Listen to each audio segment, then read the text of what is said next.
Hi there, welcome to Higher Ed Live. My name is Ron Bronson. I'm your guest host for the evening. Uh, During the day, I'm the webmaster at Eastern Wyoming College, and I'm excited to be your guest host tonight for this completely insane edition of Higher Ed Live. Got some really great guests, and feel free to follow our conversation on at Higher Ed Live on Twitter. Tonight's show is blogging and conferences and sharing. Oh my, big ideas in a higher ed world. And so naturally, if you're talking about big ideas in a higher ed world, you want to have some big idea people, and we've got some tonight. But before we get to that, a word about our Higher Ed Live sponsors for tonight's show. OmniUpdate is a leading web content management system provider for higher education.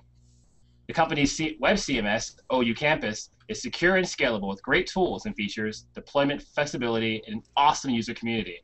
In fact, it was ranked the highest CMS in customer satisfaction in a 2010 EDU Guru survey. So if you need a CMS, check out omniupdate.com. Higher Ed Live is also sponsored by Integral, the creators of the Schools app, a private Facebook community to boost enrollment and retention at you. Check out their blog, Integral Insights, for posts on admission marketing, student engagement, and social media in higher education. We're tweeting a link to the blog right now. Now to our show guests. Holy cow. So our first guest tonight is Amanda Costello. She's the lead content strategist Hi. at the University of Minnesota College of Education in Human Development. Amanda won the Red Stapler at last year's High Ed Web for best in conference. She rocked the whole conference. It's like the Super Bowl of High Ed Web nerds. So she's a big giant football at her house, but it's a stapler. We're glad to have her. Our next guest is Sven Oss. Right, Sven? I get it? That's right. You got it. Hooray! Sven is the lead web application developer at Mount Holyoke College in South Hadley, Massachusetts. Hi, Sven. Hi, everybody. Our next guest is, since she's on the screen, is the director of communication at the University of Arkansas Little Rock Bowen School of Law, Tanya Oak-Smith. I completely botched that, but Tanya's my partner in crime on the blog Higher Ed Solo, which you can find online at higheredsolo.com. And you did an awesome job! Yay! It's in Little Rock, not Fayetteville. That part I know. Also another guest is Elena Wines, is the new media communication specialist at the University of Michigan Flint, and she's not on screen right now, but she is here. We're here in spirit. There she is. Oh, hi. That's Elena Wines. And our final guest is a communications instructor here at Eastern Wyoming College, and his name is John Hansen, and he's here as well. And we will say hello to him when we put his face on. There he is. There's John Hansen. There's John Hansen. So those are our guests. And so we're going to just sort of dive into this craziness. So those are our guests.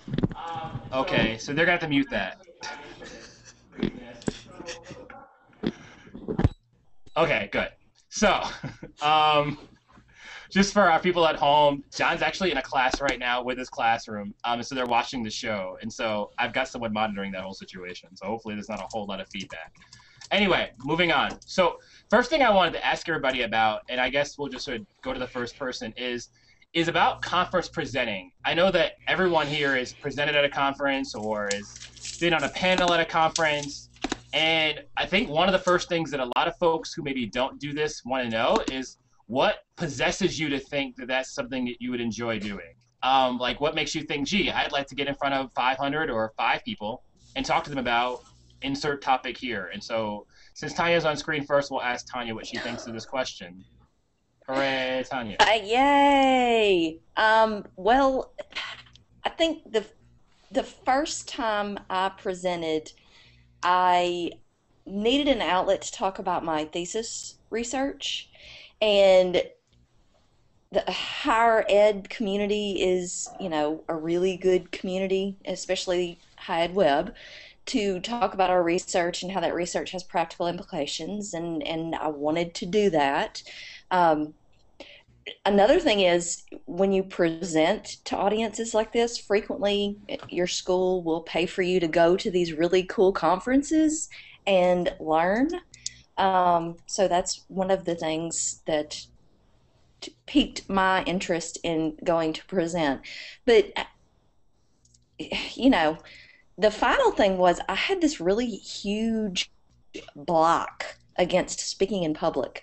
So, um, to get over that, I've always been like confront your fear kind of thing. So talking in public was one of those things that I just started doing and doing more of, and it got easier. So there you go. Great. Elena, I know that from your perspective, I know you've gone to conferences, you've presented in places, actually paid for yourself to go. And so that's a different perspective of like the people who are like us, who are just like, hey, pretty sure I'm going to go somewhere. It's been real. But like, what possesses you to not just to go and pay for yourself to go, but also to pay and present? Like, wouldn't you rather be at home? Someone at home may be No. thinking that. Okay, tell us why. No. Well, maybe I am a little possessed. So the first reason to always go to these conferences is because the group there is amazing, and you learn from them, and hopefully they learn from you. But I don't know, getting up in front of a room and talking about something that I've been spending a lot of time thinking about and researching and writing about, it sort of just starts a new point in that conversation for me.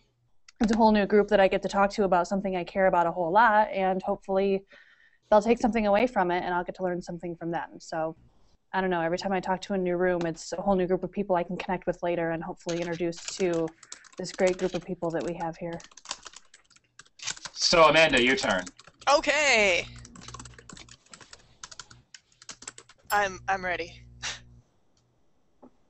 Oh, okay. So Yeah. so I'm so ready for my turn. so many guests. My question, I'll redirect it slightly for you then. Okay, so you've gone places and you've won things. What changed, say, from your first conference to say your fifth or something like that? Like what? Yeah, just take that and go run where you want with that.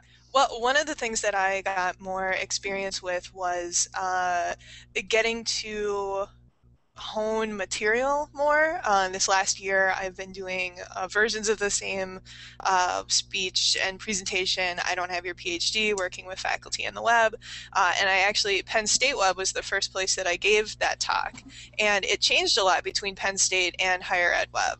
I honed it, like what worked, what did people react to, what didn't they, and even before I gave the talk again on the red stapler track, that, you know, I went and I looked through stuff, can this change? So I think that's the benefit of taking a speech. It's not the same, it's not a new speech every time you talk because you're meeting a different audience, so you can kind of rely on your material but hone it and make it better and change stuff as you talk to people. That's been the thing that's changed for me speaking at a bunch of different conferences over the year, and upcoming conferences too. Rock on. So I'm going to take this and go in a different direction. Not everybody goes to conferences and goes and actually like presents or participates, but also like puts on conferences. And I know a few of you have been are involved actively in doing that kind of thing. And so I want to redirect this question I'm going to start with John, and then we'll go to Sven, and then I know that Tanya and Amanda both have things to talk about on this topic. But I want to talk about, well, really, again, conference planning. For somebody who say maybe they just don't want to talk to people in front of a crowd, or they're averse to crowd people, or they've done that and they're sort of retired from it. John, I want to talk to you about, John actually is a faculty member here now, but started off was more of a staff member before that. And so, but he's really involved in doing all kinds of things. I mean, talking to crowds of 100, talking to crowds of 5, your grandmother needs social media help, like John's there. Like, it doesn't matter who it is, he's involved. And I guess the question I have for you is what motivates somebody to want to be involved in sort of a small level of planning things? I mean, like, I guess that I'll change that question up a bit because it wasn't quite how I was thinking of it. But how can someone who's not necessarily involved in being in the front face of things find themselves getting the same kinds of, feedback and positive interactions with people from being behind the scenes? I guess that's the question. So I'll start with you, John.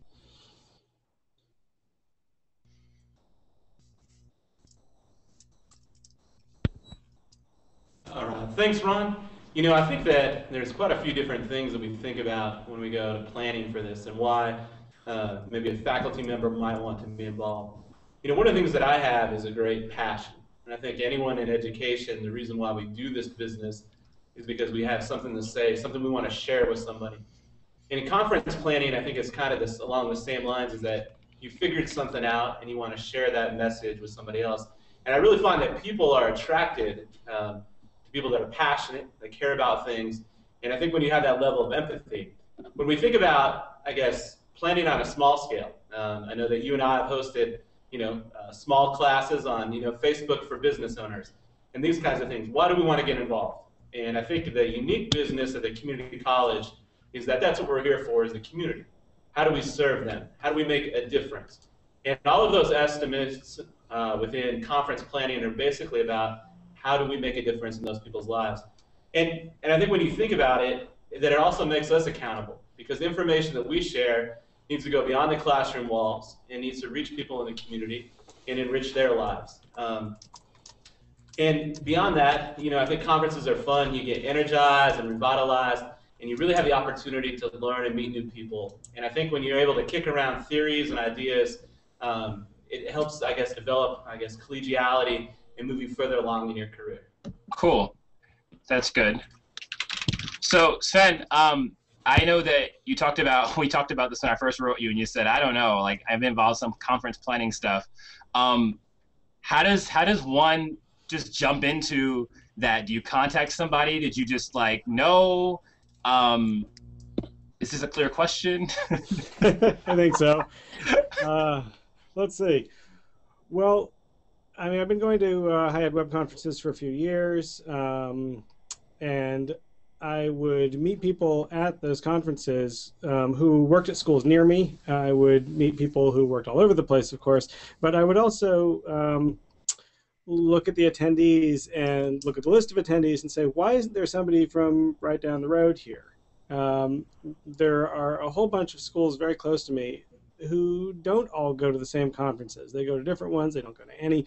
And I want to try and bring those two worlds together a little bit more, show people from my region what higher ed web has to offer, and vice versa.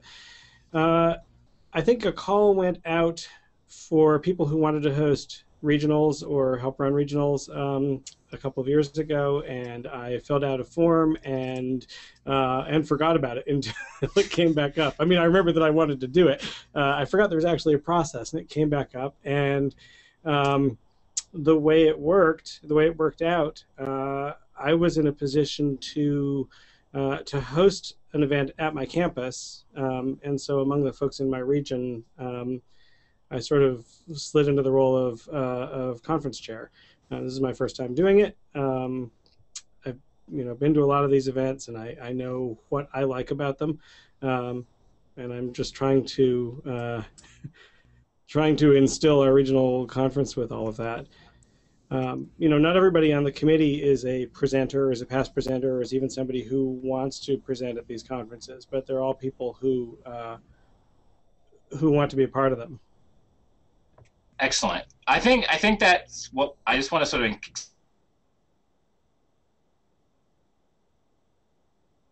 I think that for people who are watching, say, and again, you're somebody who maybe isn't as involved in things, or you want to get involved and don't know how. I think that the sort of the resounding theme here is really that you can really just put your name out there and say, hey, I'm interested in doing this. And folks, there are a ton of folks out there who will be happy to help you, happy to get you involved. And to piggyback what John talked about, being in a rural place or in a smaller place, don't think that where you're at isn't worthy of information. Like if you've got something really that you're doing great things in your office, or you've got a small team, or folks who are around. I know that years ago I was involved in doing the first social media conference in Wyoming. You think, well, gee, this isn't happening. And it's not always going to be someone else who's going to initiate these things. It is up to you sometimes to just say, you know what, I'm interested in doing this, and getting involved and trying to do that. And so speaking of getting involved, I want to talk a little bit about blogging, because it's something that is on the list, and well, I want to chat about it. And it's an interesting thing, because I know that for some of us, I think everybody here has either blogged or is blogging or has blogged at some point or has blogged and failed, who knows. And I think that there are a lot of reasons for this, because the game has changed a bit. And so, I mean, I guess by a show of hands, rather than even asking this question, how many of us are actively blogging right now? Anyone? Anybody? Ish? On Tuesday? Yeah. And so, okay, so if you are, you aren't. It doesn't really matter. I guess the question is the sort of just anybody can jump in on this one. I'll start with Elena. She's been quiet for a bit. If you're blogging, what are you talking about? And sort of what are, I guess, to just encapsulate the challenges of because I think we'll talk about the challenges of blogging. I think because the game has changed a lot from, say, even at higher ed, 4 or 5 years ago when we started doing this, where there's a lot of feedback and folks are commenting, and there was, the little blog consortium thing where everybody's talking, and now I think it's kind of like blogs and crickets. And so, but if you feel differently, feel free to jump into that. So, Elena, you start. What are you blogging about? The things that I blog about kind of change over time. When I got started, it was like, hey, my job's social media now. This is really cool. I'm learning all this stuff. I'm going to share it. And then the more I learned, the more I started having really strong opinions about things, and I needed to get it out or it was going to eat me alive. So it was like, oh my gosh, everyone's doing something wrong. I have to help them. And then after that, it was more of trying to connect all the dots and learn more and share what I'm learning as I go. And as my own role and my position evolves, the things that I write about evolve too. I think the last post that I put up was actually a survey asking for people to help tell me about how they measure social media where they work. I'm hoping I can use that to pull some things together for future presentations and stuff. I don't know if it's the answer you want, but mostly I blog for myself. I really do. And I hope that along the way I'll meet other people who care about the same things that I do, and maybe some of the things I've learned will help other people. But it's really helpful for me to go back and see what I've learned and apply it to what I'm doing. I can jump here on a little bit of blogging as a sometimes blogger. I've started to blog more actively, and I've also started to submit to other blogs, like blogs that do roundup stuff. So I submitted to Link, which is the Higher Ed Web Journal, more submitting articles. I found that I had more to blog about kind of as an offshoot of what I presented on. So I presented, and at the end it came away going, oh, if I just had 5 more minutes, I could have really, dived into this topic and we could have really talked about this, but I didn't, and I had to cut something. Well, so the internet goes on forever, and you can fill it up with all the words you want. So if you want to take that extra 5 minutes or 2 pages to write a blog to fill up on something that you didn't get to talk to or address, or something that came up in questions, you can do that. So I've started to blog more based on either stuff that I've wanted to expand on the topics that I speak about, or topics to put my voice into larger conversations that are happening, usually that I see through Twitter.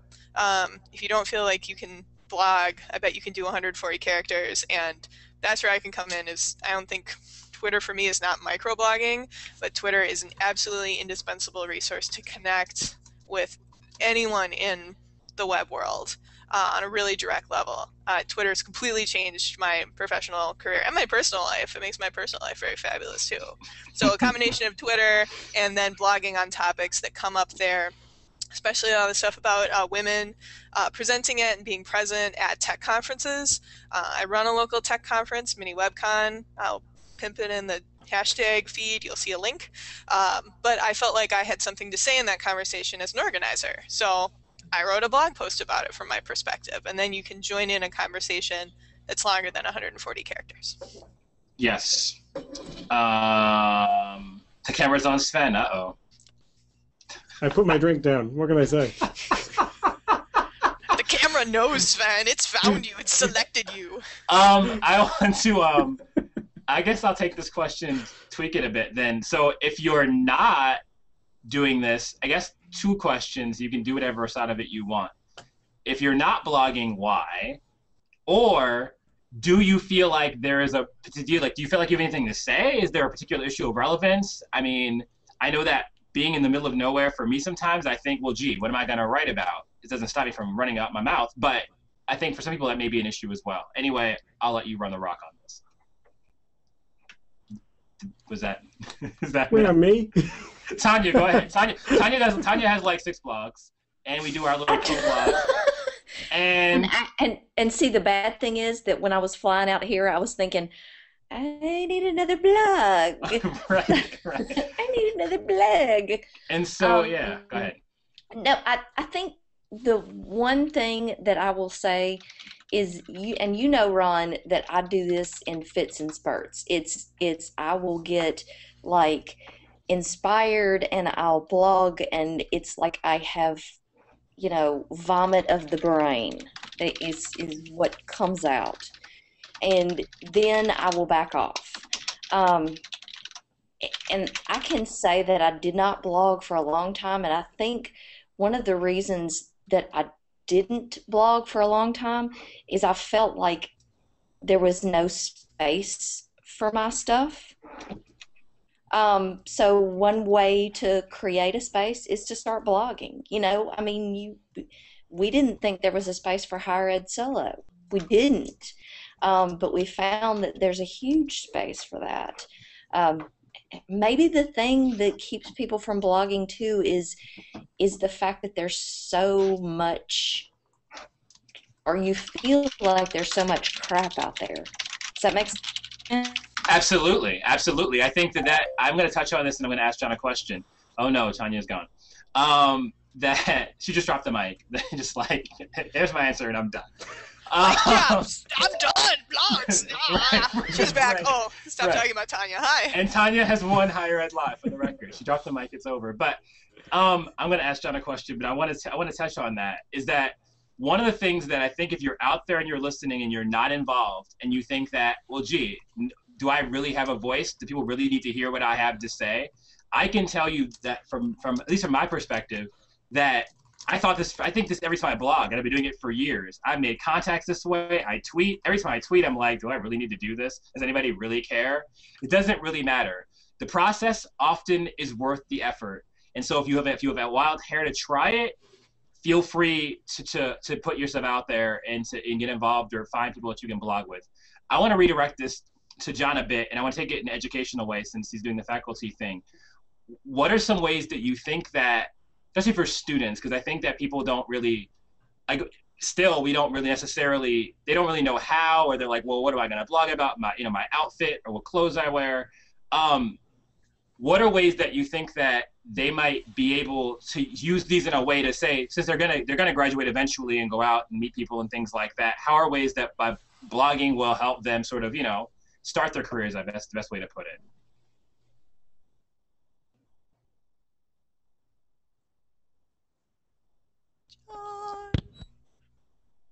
Ron, I think that's a great question about, and it's one of the things that we talk a lot about is impression management.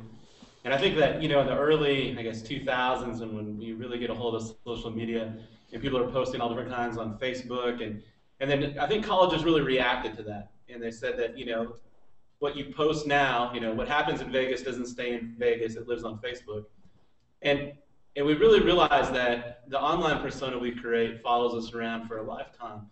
And it's certainly nothing new to your audience, but I think to the students that realize that one mistake now can follow them around forever. And so I think this concept of who you are as a professional, what you want to say about your life and the way that you see your life is important. And, I think when you read the research, most employers now are Googling the people they're hiring and just trying to find out a little bit of background information, a little insight into who this person is. And so, I think it's one of the important things is that whatever field you're going into, and it's one of the things that we really preach to our kids at the community college level, is that establish who you are professionally, get the word out there, and share insightful things. I think that, as an instructor, one of the things that I definitely believe in about blogging is that teaching makes a difference. The things that we share should impact people's lives. It should be important enough for them to want to retweet it. I think if education is working, there are important things that you want to share with others. And I think if it shows that you're an engaged person like that, whatever company that you end up going to, whether it's some of the small companies we work with in town here, that if you have these marketable skills and says that look, we can take your business and make it more global. I think the digital divide between urban areas and these rural areas, right now we're kind of the flashpoint of that. And I think the students here in the community college are working on that, and we're getting better at that. So I think, what's important that we say in class, what's important that's going on in their lives, it's a skill that they need to have and certainly in our century, and become, I guess, proficient at it. Rock on. That's good insights. I think that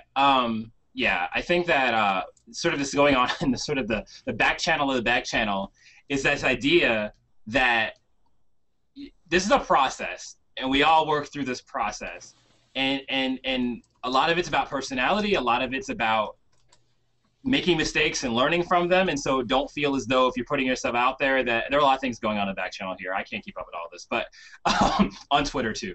But I think that it's important for anybody to know that even if you're not good at this, that there's really no bad way to do it as long as you're making progress and improving.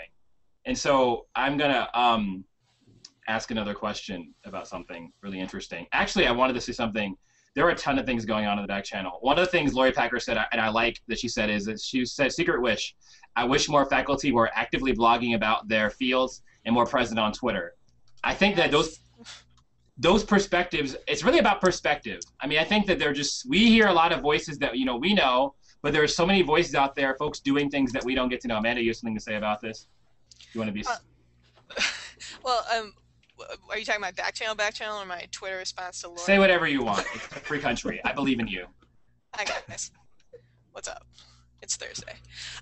One of the things about things is that you don't... A lot of people say, I've got my personal Twitter account and I've got my professional Twitter account. Right. Which one should go where? Well, I just have one Twitter account. I run Twitter accounts for organizations I'm involved with. But my Twitter account has professional stuff on there. It's got weird personal stuff on there.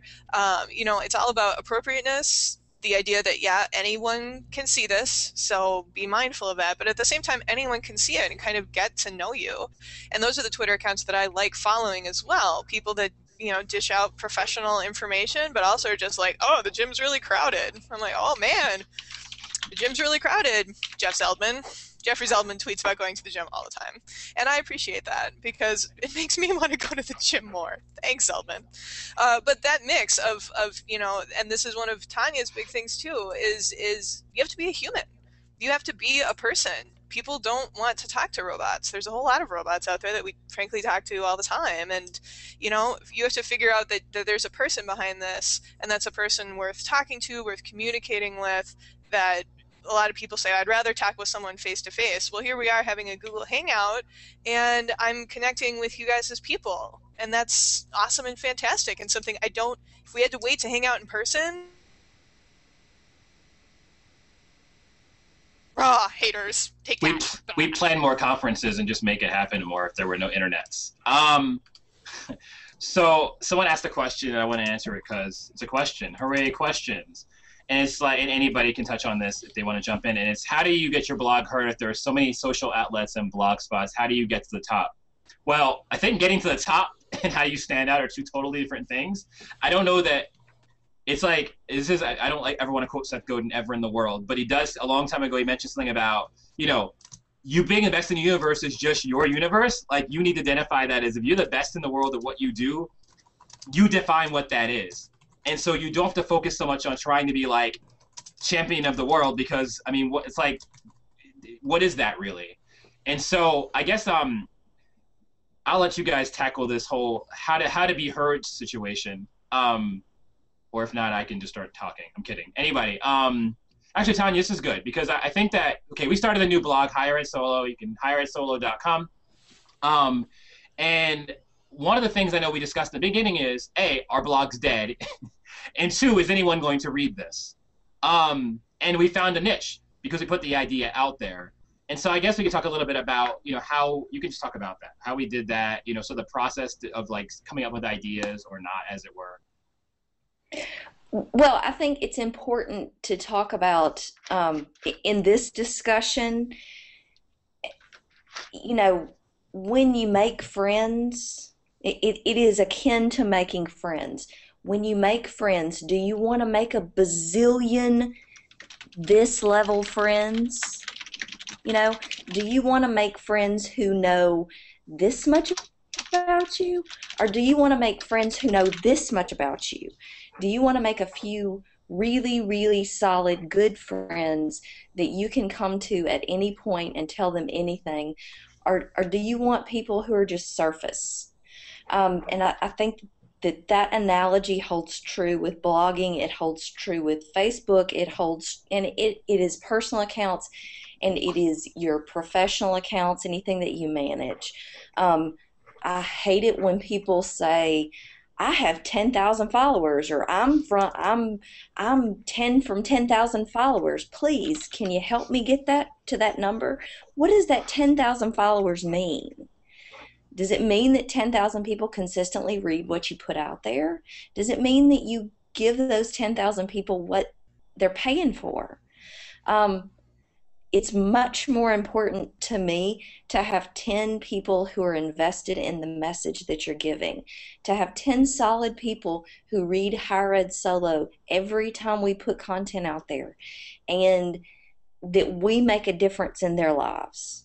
And I know that Ron would agree with me on that it doesn't matter how, it doesn't matter that you talk to a buttload of people. It matters that you make an impact in one person's life. That's my answer for that, is that you don't want to always be top of every mountain. You want to be top of the mountain that matters. I like that. That was a good quote. Someone tweet that out, huh? On it. Is that the quote of the night? Awesome. It is. That's. I think the show is over, man. That was great. I'm kidding. Don't hang up, people. Mic drop. We're out. Seriously, I don't even. So, oh man, I take a minute with that. Amanda, you have something to say? You look like you're just fired up. I got so overwhelmed with the quote that in its genius that I forgot how she worded it. Someone else has to type it. Also, my cat's walking around on the table, so he might show up at some point. Here's another question. Another question is are faculty afraid of a personal and professional mix? Like, are you afraid they're not? It's funny. I know. Again, Lori posted this about some faculty saying that they don't feel like that they will be judged seriously if they're using these tools, like not being judged seriously by their peers. I'm gonna let John answer this since he's a resident faculty dude. Do you feel like, because I know he's not using Twitter right now, but I know he does some blogging stuff sporadically and things like that. Do you feel like there's an issue with some of your colleagues or people you've talked to at other schools about this fear of using social media, of not being judged seriously, or being afraid of like mixing your personal with the professional, with students reading things on, hey, I saw what John had for dinner last night, that kind of stuff? What do you think?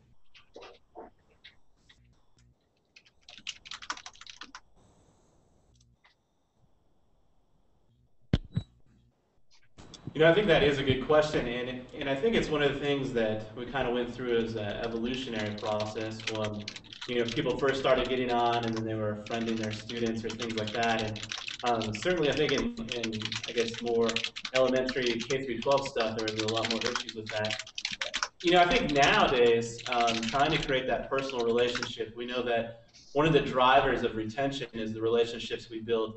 And I think one of the themes that I guess our previous guest spoke on is that, we don't want to be a robot, but we want to talk to people that are authentic. And we want to talk to instructors that are authentic. And I think the more that you can share of your life, and certainly when you look at the retention data, it's that I guess the data shows that the number of interactions that the students have with faculty outside of the classroom is one of the key predictors to academic success. And so if you think about that, and if you could live your life in that manner whereby it's like kind of an open book, you're this authentic, real person, and the way to manage both of those things, I think that's kind of the Zen position. I will say that a lot of faculty are somewhat nervous about that, and I think that, they're worried about oversharing or undersharing, those kinds of things.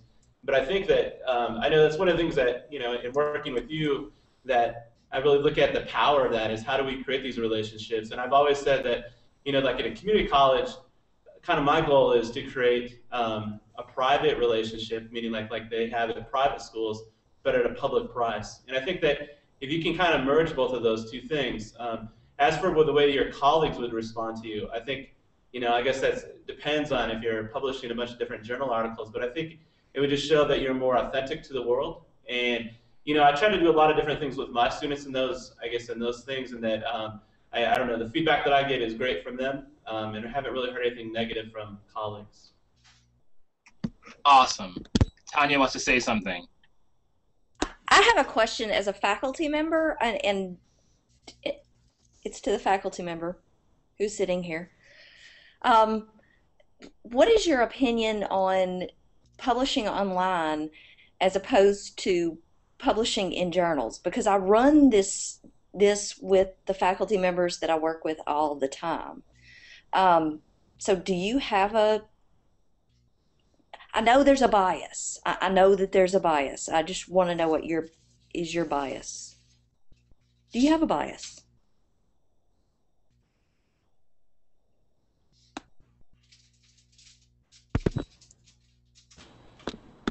Yeah, I think that's a good question. I think one of the problems with academic research is that it's such a slow process, especially when you're publishing, in your, okay, I'm going to write for this journal article.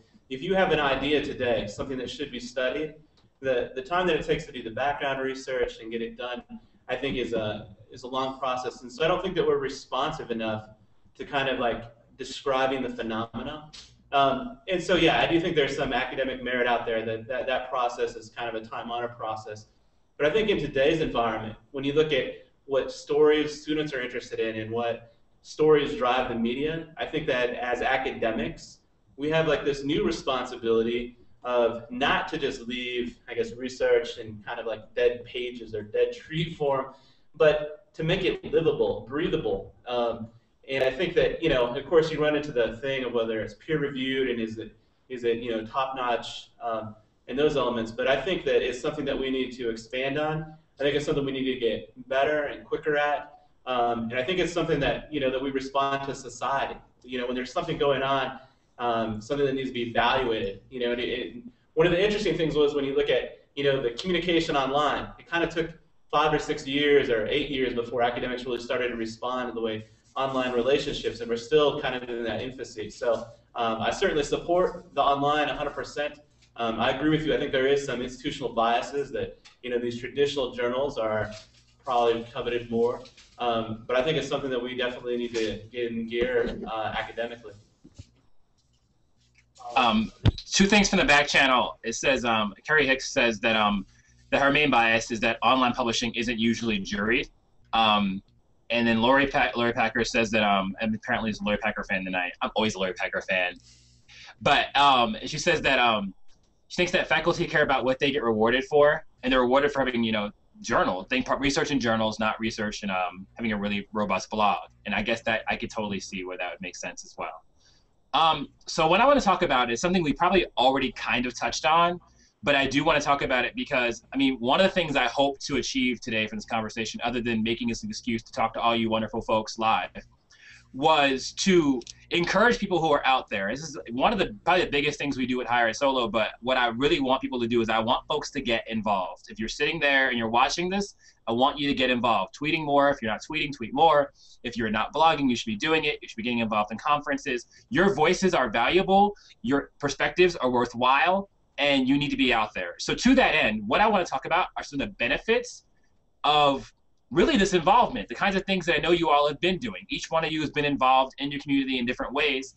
And I want to talk a bit about, got my own story on that at the end, about sort of, what you've seen, say before you started tweeting. Before I started tweeting, this is where things were. And now look at me, I've got all these great friends, these random places who I can't get enough of. So, Elena's been quiet a while, and her hair looks great, so she should talk first. Elena, have at it.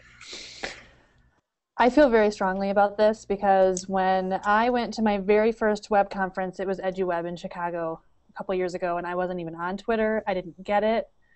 I was starting a brand new job where I was supposed to be paying attention to social media, and I didn't know where to start.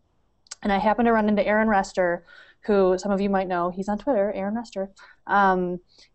He did a presentation and took some time to talk to me afterwards and talk to me about why it's really good to get connected with the community and putting yourself out there and learning from some people who are already doing such awesome things. And I took his advice, and a few years later, I have this incredible network of people who essentially taught me how to do my job. Nobody sat down with me and said, this is the first thing you need to do and the second thing you need to do, but I was able to connect with so many people across the country at universities everywhere doing such amazing things and learning from their examples that I now feel like I kind of know how to do my job. And if you're someone who isn't very connected yet, you don't know where to start, you're not sure if you should go to a conference or who you should be talking to, just put yourself out there in every way that you can, and it's not going to take you long until you're the person who's teaching somebody else something that they didn't already know and making them feel like they can do this, because we are all kind of learning together. It changes all the time, and without each other, we don't really know what to do next. Groovy. Sten, you've been quiet a while. The power of mute. You know, I've been thinking about the public, personal, professional persona side of this a bit, and I think, you know, I'm from a generation a little bit too old to have you know, come up with Facebook in my classes, things like that. You know, so I signed up for social media at High Ed Web. I signed up for a Facebook account one year. I signed up for a Twitter account another year. You know, I probably signed up for Wave and, you know, lost it in other years. But I think a lot of how I chose to use those channels was guided by this community. So it is a mixture of personal and professional. I'm being told I'm not the oldest in the room, but I think I'm going to keep mum. I think that, you know, as somebody who receives webmaster at my institution, I periodically get emails asking to remove things that people put online years ago and now feel differently about, and I am always surprised by them. You know, it's not usually some dumb joke they did. It's not usually a compromising picture. It's usually like a paper that they wrote in a junior year creative writing class, or a position that they took on something online, and you know, and now they're a professional in their field. Now they're up for tenure somewhere. Now they are doing a different kind of work, and they feel differently about having it online. But you know, it's an authentic reflection of where they were at that time. You know, so people should be able to control their own publishing. But I think people have to kind of get used to the idea that, you know, we are out there all the time. You know, if we're interacting with people on the internet, if we're interacting with people on social media, that conversation is completely public in some ways, to the point where it becomes ephemeral.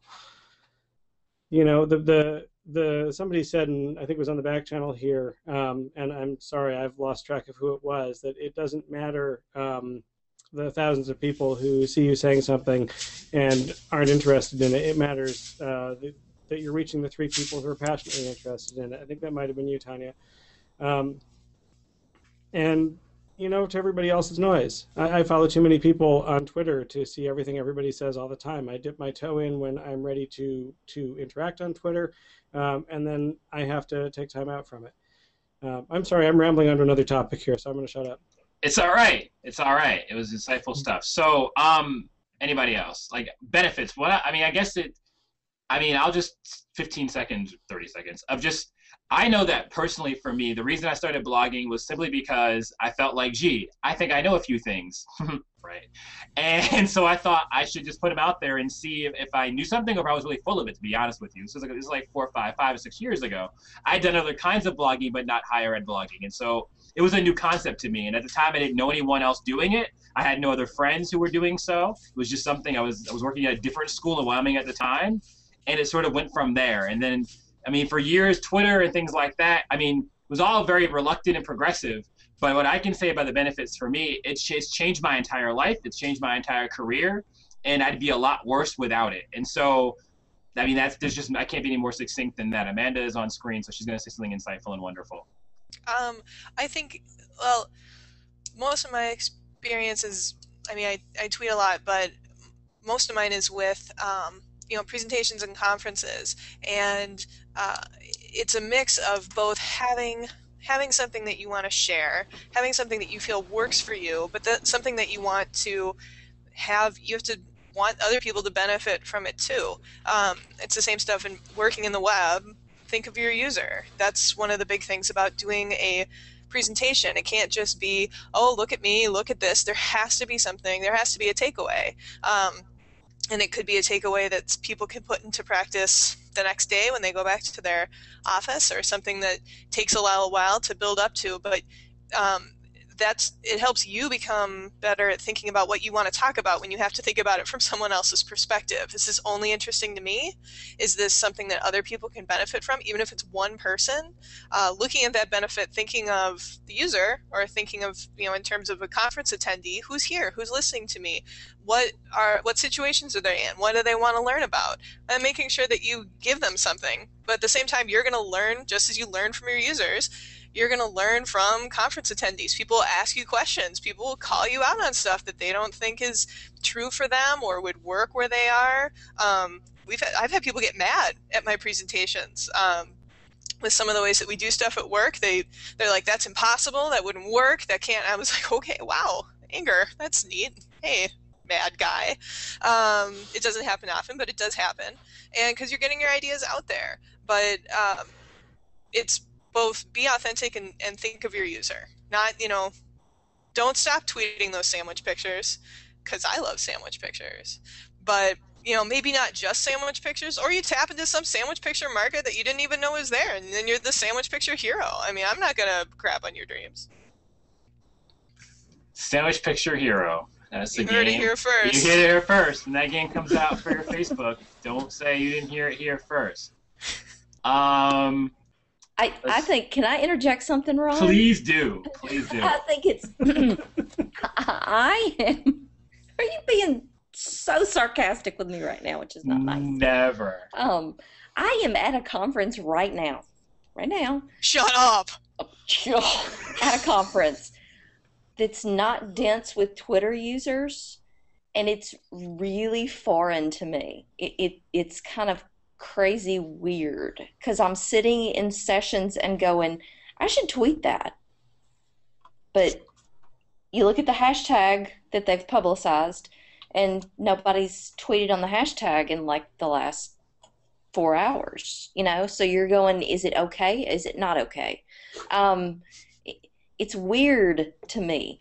It was also weird to me to be sitting in a session today where I felt that the whole concept of blogging and tweeting was under assault, and no one was defending it. And so, me, I opened my mouth.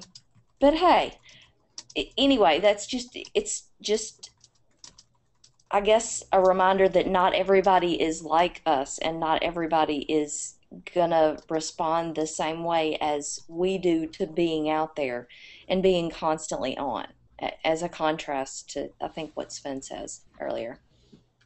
I've been at events where I ask, what's the hashtag? Eric Schmidt, Google chairman, came to our campus and did a speech, and I managed to get a ticket to go in there. And the first thing, I'm like, what's the hashtag? Who's tweeting this? And I was in the wrong crowd. I was wearing 3,000% fewer neckties than anyone else in that room.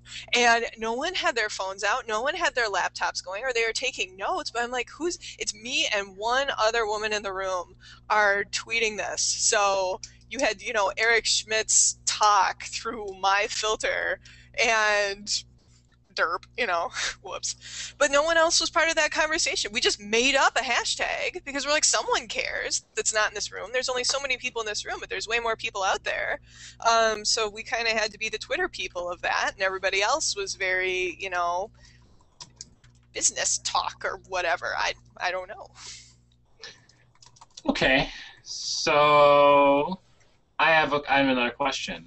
I know, full of questions. I am not a journalist. What's my answer to everything? Actually, what I was thinking is we can play with this and see where it takes us. And John, you get it first, because again, you've been quiet. And I'm thinking of the question. I had it and I lost it. Live TV, folks. Live TV. The question is this: as a speaker specifically, this is a speaker thing. This is a speaker question. If there's something that something like you could tell yourself as a beginning speaker, like something you know now that you could have told yourself then, what would it be as a speaker? Take that wherever you want. John, you go first. Then Sven.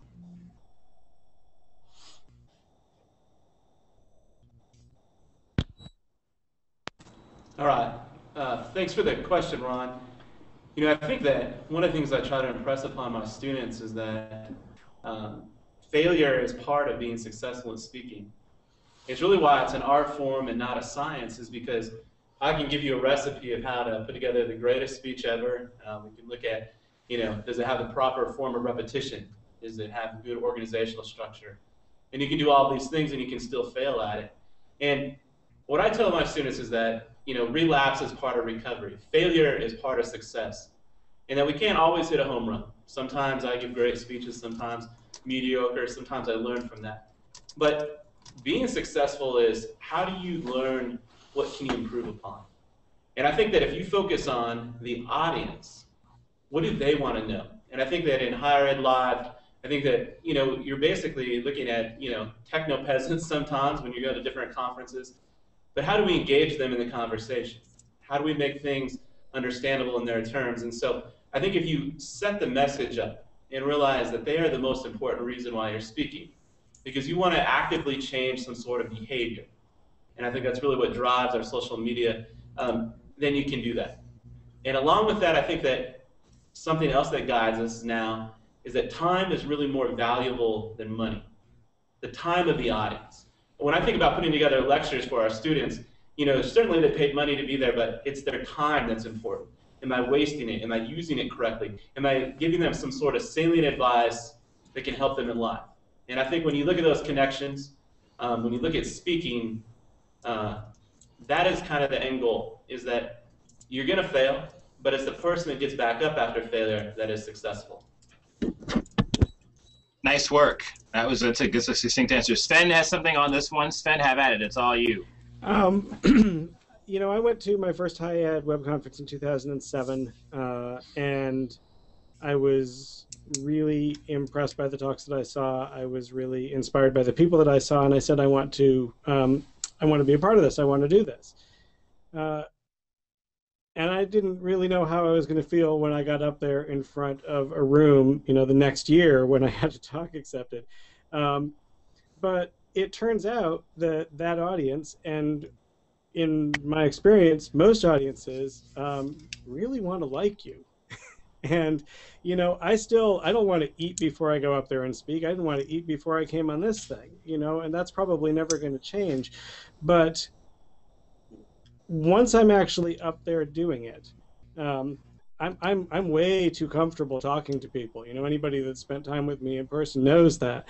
So this is it's a really important lesson, and I wish that I had known it earlier. That the audience, especially an audience of your peers, especially a group of people who could have gone and done something else that day and chose to come and hear you, those are people who are on your side. A couple of years ago at Higher Ed Web, I had some very public equipment problems during my talk, and I think that became what people remembered about it, and not in a bad way. So I think going up there and taking a chance and realizing that that you're part of the group is an important thing to learn.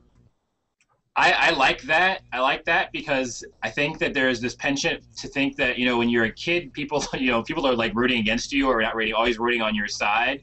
But in most of these environments, it's collegial and people are far more inclined to want to see you succeed. And so I think that does help with the fear. Elena, Amanda, anybody, you guys thinking anything wonderful you want to add to this? That you could ask tell your old speaker self something that you know now. Don't eat zucchini pizza beforehand. It will only go badly. Just don't. What's zucchini pizza? It's exactly what it sounds like.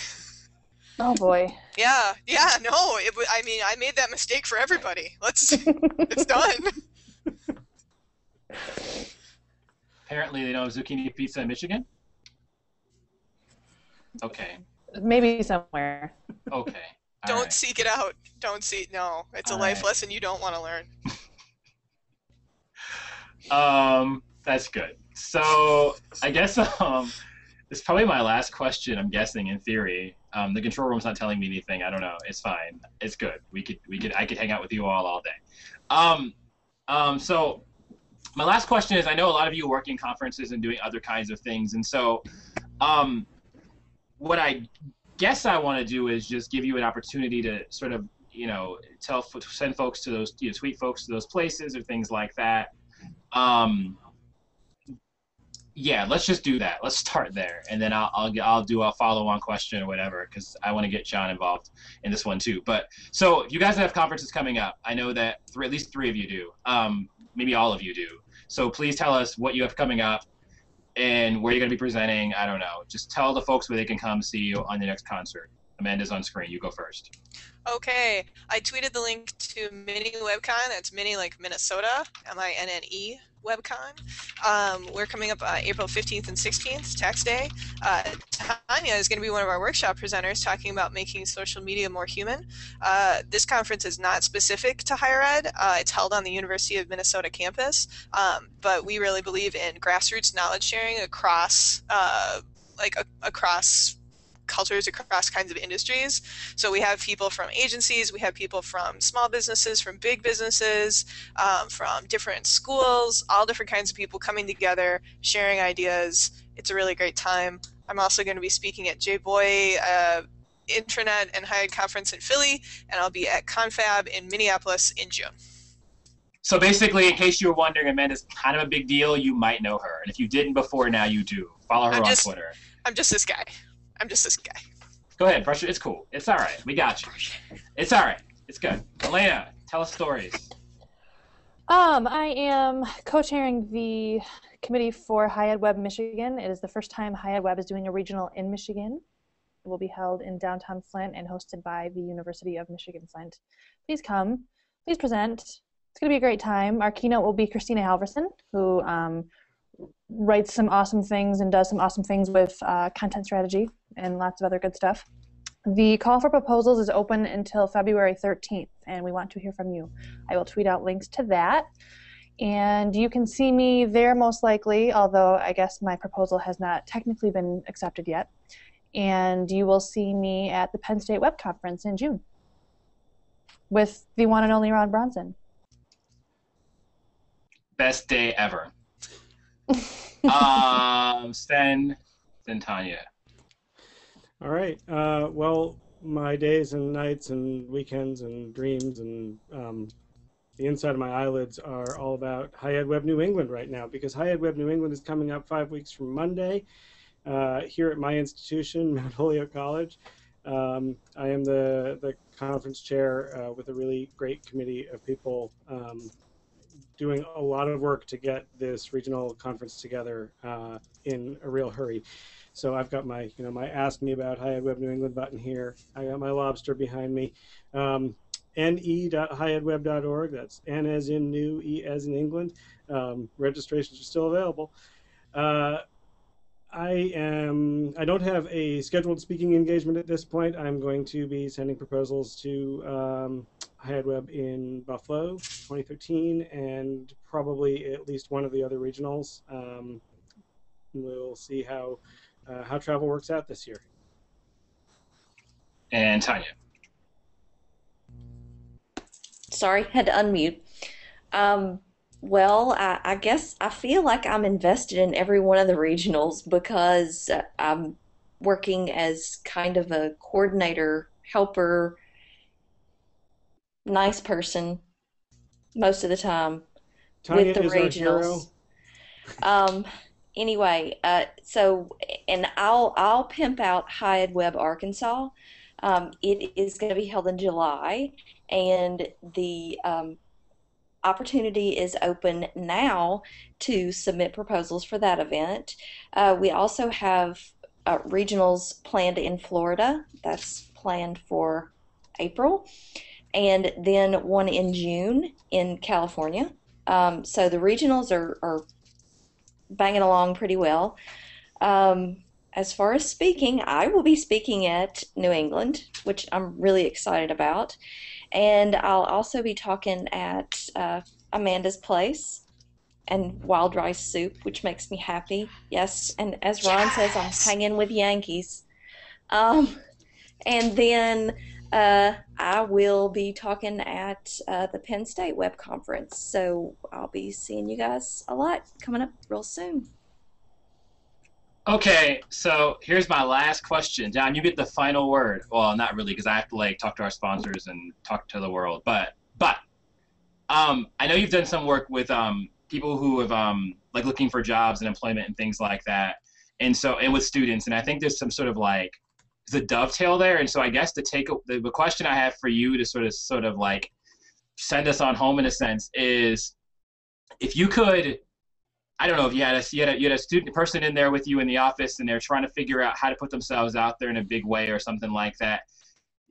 What would you say to them about feeling comfortable enough to get involved and get involved? I guess that's the key. It's like how would you implore someone to get involved in their community, whatever it is? I mean, it doesn't have to be. In this case, we're talking about a very specific niche of higher ed, but it can really be anything. I'll let you tackle that.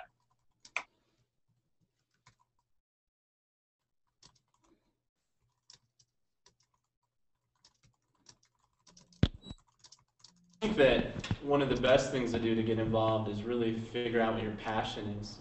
People are drawn to their passion, they throw 100% of themselves into it. And so generally when I sit down with students, we want to look at, what is it that you want to do? I always think that we need to believe and care about something a little bit bigger than ourselves. Some of the parts is greater than the whole. And so, if you're interested in volunteering with animals, we have a very strong veterinary technology program here where people get to work with animals. We have people doing the Backpack for School food program. And I think it kind of lets us know where our position is in life. In our small area right here, we have 300-400 kids that don't have food on the weekends.